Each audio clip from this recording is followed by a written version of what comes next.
Hi everyone, it's Kimber, the Study Abroad Specialist. In today's video, I'm going to be talking to you about the three most common types of study abroad visas for students who want to come study in the USA. So if you are an international student who wants to come to America, whether it be for high school, college, university, or another type of program, you will definitely want to watch this video in full because I'm going to cover the gamut of the different types of visas. Now, if you're new to the channel, welcome. As I said, my name is Kimber. I help students all around the world realize their study abroad dreams. And if you are returning, welcome back to the channel. I'm so excited to have you on for this particular video. Now, for students who want to come here and study in the US, there are three different visas that you may be considering as you're going through and doing your research, and you're probably trying to figure out which one is right for me. So that's what this video is going to cover. The first thing I did want to do though is just to kind of give an overview of why you need a visa, because a lot of people are like, well, do I need a visa if I'm staying X amount of time, or do I need a visa to do this and do that? Now, what I'm going to be talking about today is specifically about what you will need if you want to study here in the US.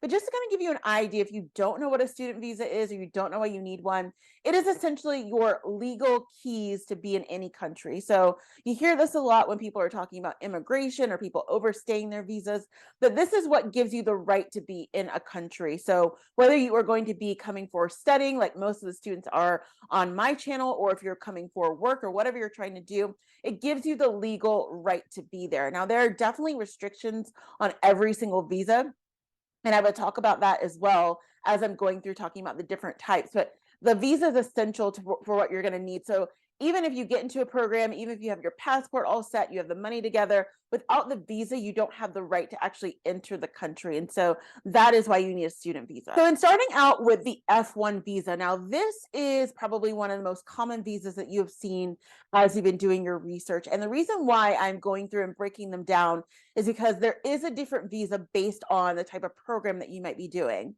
So with F1 visas, this is specifically for students who are coming to the US for long-term programs. So you're thinking about people who are going to be coming here for college or university. So you are going to be in a 4-year program, maybe you're in a 3-year program. It really depends on what particular program you are doing, but most of the undergraduate programs in our country are going to be 4 years, and then there are some that are 5 years if, let's say, you're doing something like nursing.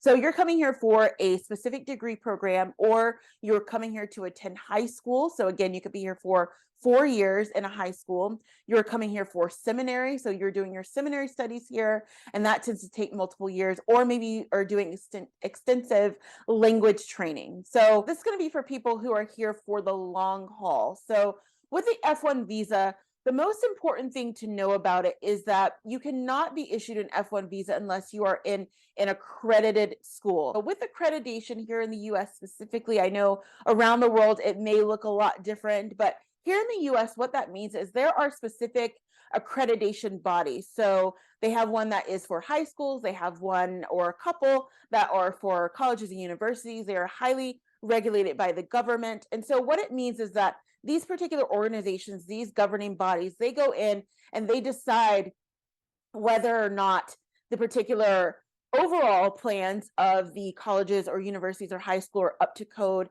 in terms of what people would need to know at a national level, also even at a local level, and does it actually lead towards getting a full degree? So with accreditation, it's really important. Most schools are always focused on making sure that they can keep their accreditation. It's something that you will need because it allows you the ability not only to function as an actual organization as a school, but also as well to be able to move forward with issuing degrees and doing different things. It's really hard to function without one. And throughout the past 10 years in particular, a little bit even before that, there's been a lot of talk around schools that aren't accredited and how they have been able to swindle people. And, a lot of them gave out all these faulty student loans that the government has been generous to forgive in a lot of ways. And so you definitely want to make sure that your school is accredited. One of the ways to do that is going to be to make sure that it is verified by the SEVP. And so that is the Student Exchange and Visitor Program. And so what I'm going to do is I will link information about the SEVP and also a website that is controlled by the US government, where you can just type in and see if the schools that you're interested in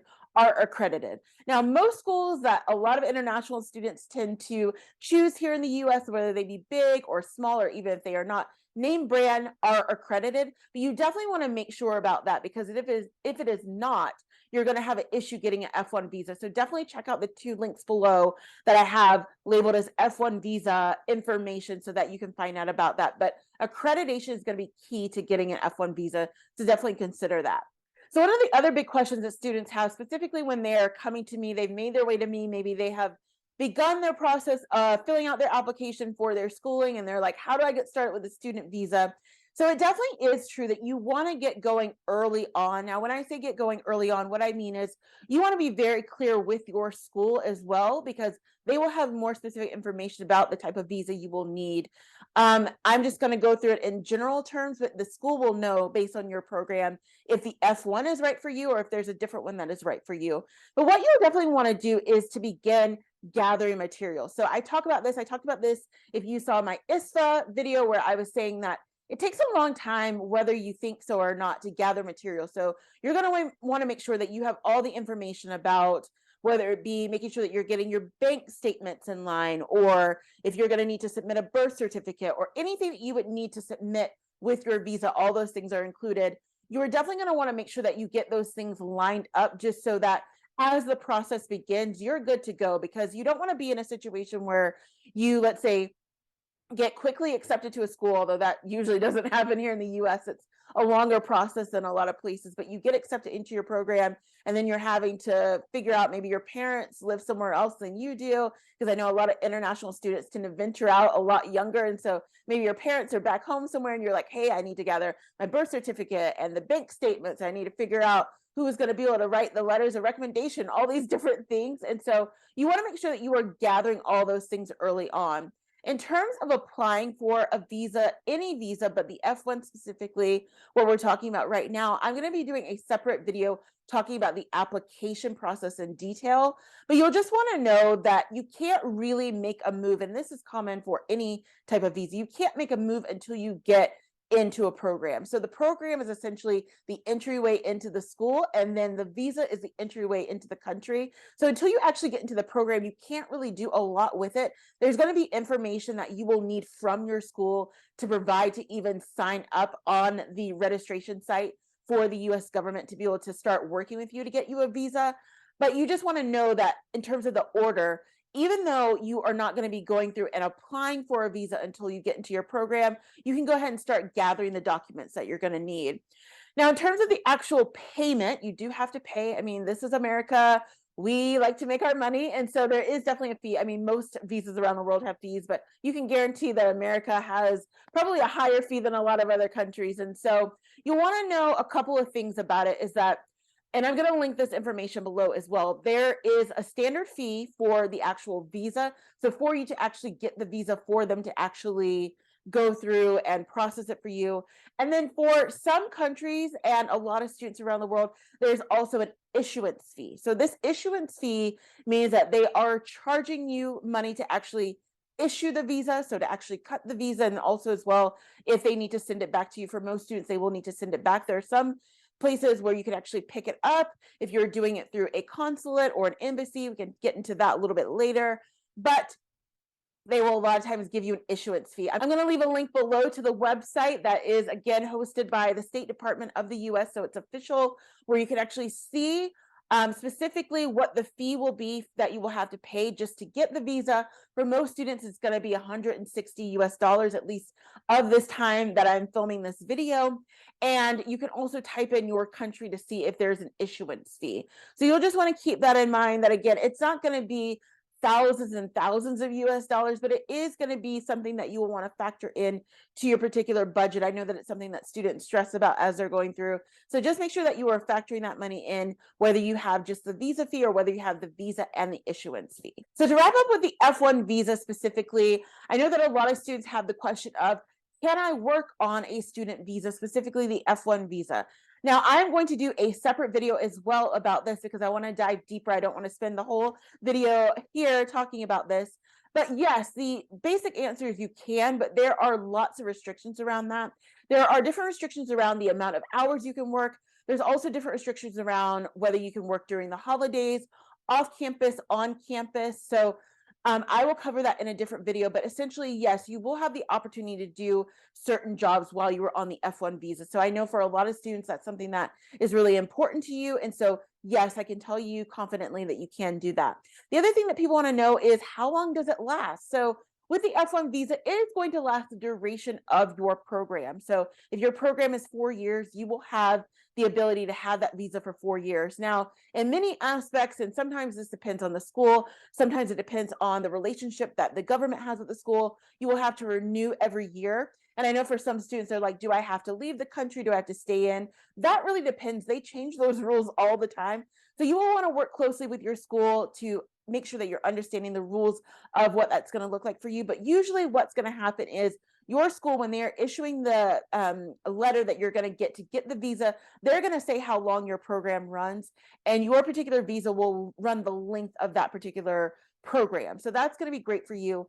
And then there is a 60-day grace period after it ends, whether you are looking to switch to another visa to maybe find work, or maybe you are a high school student and you are switching to maybe a secondary F1 visa to go into a college or university program. There's all different configurations, but you do have a bit of a grace period to be able to stay in the country and maybe make your next move. Now, one important thing that I did want to note, and this basically covers all the visas that I'm talking about, and this is if you are a student who is not coming to the US, but you just want to learn about student visas, this covers most visas around the world.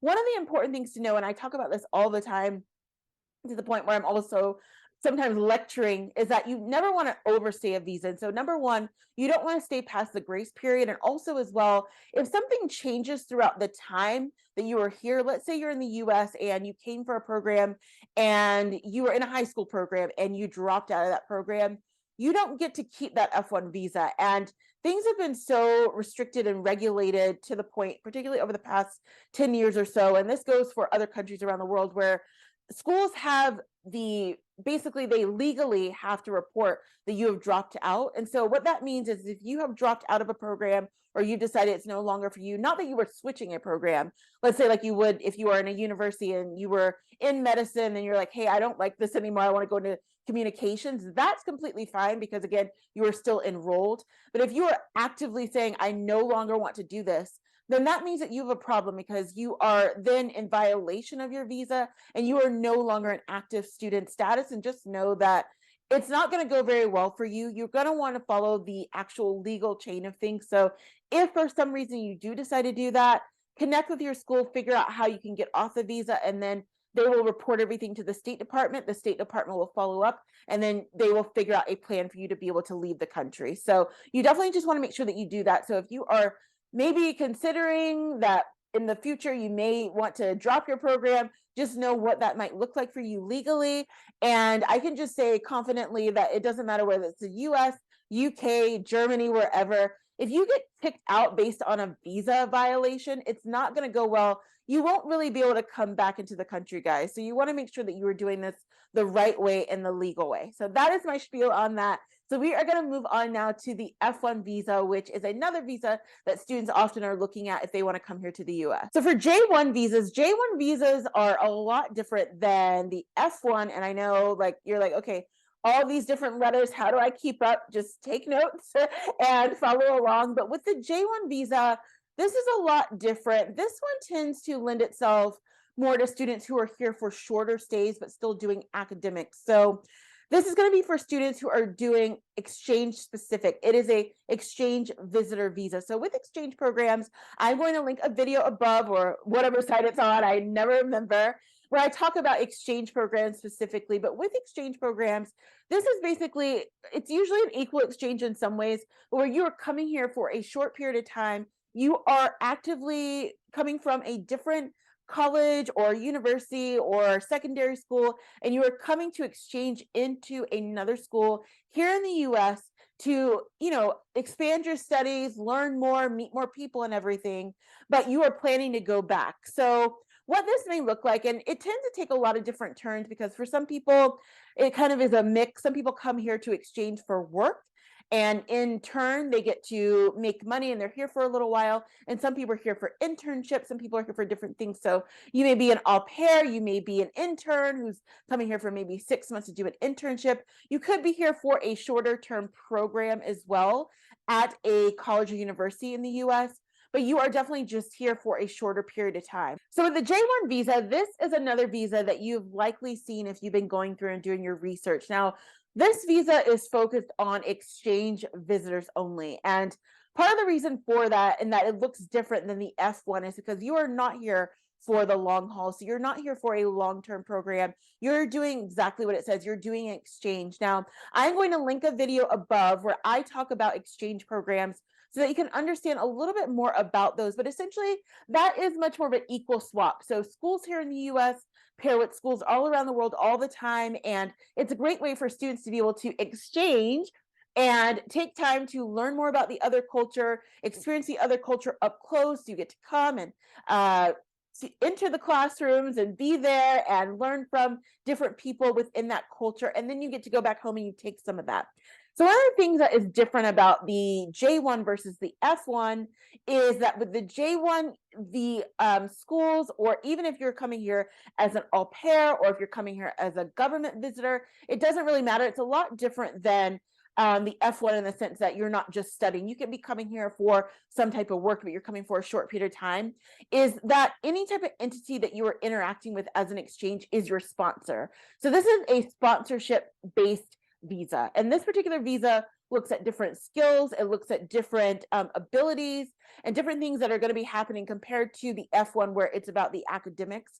So you just want to keep that in mind that every time that you sort of go to apply for something, that your particular employer or the academic institution is going to be a sponsor. You will see this sometimes if you are going through, let's say if you've looked at internships in the US or even some universities and colleges here where it'll list and it may say, we do not sponsor J1 visas. That's what that means, where there are some schools that do not do that. There are a variety of reasons for that. It doesn't mean that they don't want international students, but in a lot of ways it can be much more of a cost thing. Again, you have to think about the fact that a lot of schools have to have certain types of insurance to cover international students, and some schools just cannot afford to do that. And there's other different rules around that as well, depending on what state it is and different things that happen. Our government is so big here, there's so many different rules. And so you'll just want to keep that in mind, that that's what that means, that if you are on a J1 visa, you are being sponsored to be here in the US. So that's why, for example, a lot of people, if you're doing an au pair job, your particular employer is sponsoring you to be here. And so you'll just want to keep that in mind. But you also too can do short-term programs. So you could come and do a summer program here in the US on a J1 visa. You could come and do an internship program on a J1 visa. If you are a doctorate trainee, a lot of students will come and do that. I know there's a lot of students that come and do nursing training here in the US, even legal training here, not the full law school, but you're coming and doing some type of special symposium, or maybe it lasts for 4 or 6 months. There's lots of ways to do that here in the US to stay short term. Now, one of the things that you will ask that you want to know is similar to the F1, can I work on a J1 visa? Now you can, because again, as I sort of mentioned a few seconds ago, a lot of people do come here to work specifically on a J1 visa. So it's a lot different than the F1. There are a little bit less restrictions. And as I said, I'm going to be doing different videos on the specific videos. I'm going to be doing different videos on the specific visas in detail about what they cover as you talk about how you apply for them and everything. But yes, you can work in certain instances on a J1 visa. Now, the other thing that you probably will want to know is how long do I have? So again, similar to the F1, it is going to last the length, the duration of your particular program. For most people, that's going to look 3 to 6 months. It really depends when you are filling out whatever you're doing for your particular program. And when you get accepted to that program, they will have, again, similar to the F1, they will give you a letter, they should at least, where you can submit that with your application. And it's going to, in very much detail, say how long your program is. But for most students who are on a J1 visa, it typically lasts anywhere from 3 to 6 months. For some people, it could be 9, even 12 months. It really depends. I know that for a lot of students, for example, if you're doing something that is doctorate training or government work, maybe it is a little bit longer, whereas an internship could be a little bit shorter. But it's a great way to be able to at least experience the US, and maybe you will want to come back here long term for something else on a different visa. Now, in terms of the fee, it's very similar to the F1. There is a standard fee of the 160, and then, as I said before, there is an issuance fee potentially. So again, definitely check out those links that I've put in the description so that you can plug in your country and figure out what the specific fee is going to be for the J1 for you. The other thing to mention about the J1 as well is that it does have a shorter grace period. So as you would imagine, if you've just been here for 6 months or even 9 months, they're not going to give you a long period of time because, again, you're just exchanging. And so it's meant to be a final end once you're done exchanging. So the grace period after your visa ends is 30 days. And so you will be expected to begin wrapping things up and heading back overseas. Now, if you happen to get into a different program and you change over to a different visa, let's say you are coming here for an internship and then you get into a university program and you need to change over to an F1 visa, that's going to be great. Typically, you will need to leave the country and then come back in. It really just depends. But again, check with your school on the rules on that if you are deciding to make that move, and also make sure that you are checking with the State Department as well to be very clear on what the rules are, because the other tricky thing is that even if you are switching visas, you don't want to be in violation of one visa or the next. I can speak to that myself, even in the UK, of actually having to leave the country really quickly and then come back in just so that I could not be in violation of any type of rule. So you never want to do that, and you want to make sure that even if you are switching visas, that everyone is very clear about what you're doing so that you are not violating anything and that you can have the best experience possible here in America. So for the final visa we are discussing today, we are talking about the M1 visa. So I know you're like, okay, not another visa, but with this one, I always like to think of this one as combining both sort of elements of the F1 and elements of the J1 to make one that's a lot simpler for people who are not coming for an academic purpose. So this is the non-academic student visa, if you want to think about it that way. Now you're like, what does non-academic mean? In terms of the way that we think about it here in the US and how the State Department thinks about it, non-academic, it means that you are coming here to get education that is not necessarily leading to a full-length degree. So typically it's going to be things that are going to be vocational, and that may deliver you a diploma or certificate, but are not going to be one where you are going to be getting, let's say you're a chemical engineer at a 4-year university. You're not coming here to do that. You're coming here to do things that are going to help you build skills, that are going to help you still get an education. So whether it is beauty school, whether you are coming for tourism school, you're coming for flight school, you're coming for cooking school, different things like that, where you are going into a trade or a vocation that is still very much needed, that is very valuable, but that is not at the same skill level or needed basis to grant you a degree to say, oh, this person has a full-length degree in culinary arts. Because again, one of the great things about the vocation, it's sort of a trade-off, is that you get to spend less time in the classroom, yes, but you get to learn on the job. I think that that is so valuable, and I feel like that is something where in a lot of ways we could still develop in this country, of not just having people just sit in a classroom and really learn nothing, to be honest with you. Whereas people who are in trade schools, you're learning a lot on the job. So definitely if you are doing beauty school, I want you to get in there and get hands-on and learn. So when you come to do my hair, you know what you're doing. If you are doing cooking, all those different things, you can't really learn that in a classroom. So that's what that's all about. So it is much more of a modified version of the other two things. But the great thing is that right out the gate, you definitely get to work. So it's a lot more flexible than the other two visas, where again, they want you to learn on the job. So a lot of programs like cooking school, like flight school, like tourism school, hospitality school, all these different types of schools, they have all of these different opportunities to work built in. So you may have an opportunity to do an internship. You may have an opportunity to do shadow work where you're just shadowing people, but you're still getting to do some on-the-job training as you are going along and learning. So there's definitely a benefit to doing that. And you want to come here and do that someplace in the US, that's going to be great because you get exposure to so many different people, and you get to get out there and sort of really hit the road running even before you get your certificate or your diploma. So that is what the M1 visa is all about.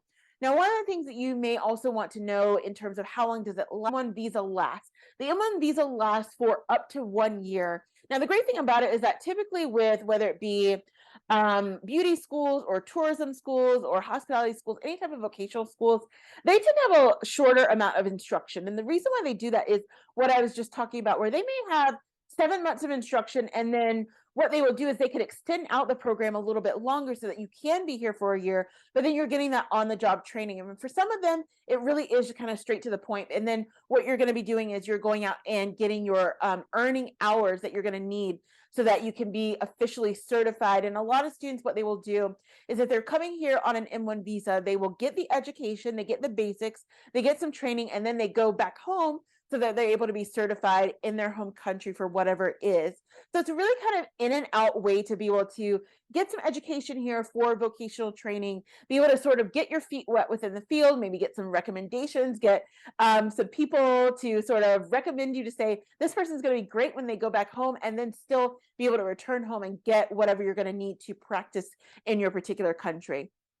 Similar to the J1 visa, there is a 30-day grace period after it's over. So as I said, it can be up to 1 year, but sometimes if your program does not last a year, they will just say, okay, maybe it's just between January and May, and then that's it. So you do have a 30-day grace period. And within that 30-day grace period, it's really great if you're just looking to get some internship experience or externship experience, or just looking to be able to sort of figure out, maybe you could even be able to practice on people. You're going around and finding people to practice on, you're gathering those testimonials. So it's a great way to do that. But I always like to recommend the M1 for people who either are just coming here to do vocational training, or if you're like, I think that I might eventually want to do something in the US, but I'm not completely sure.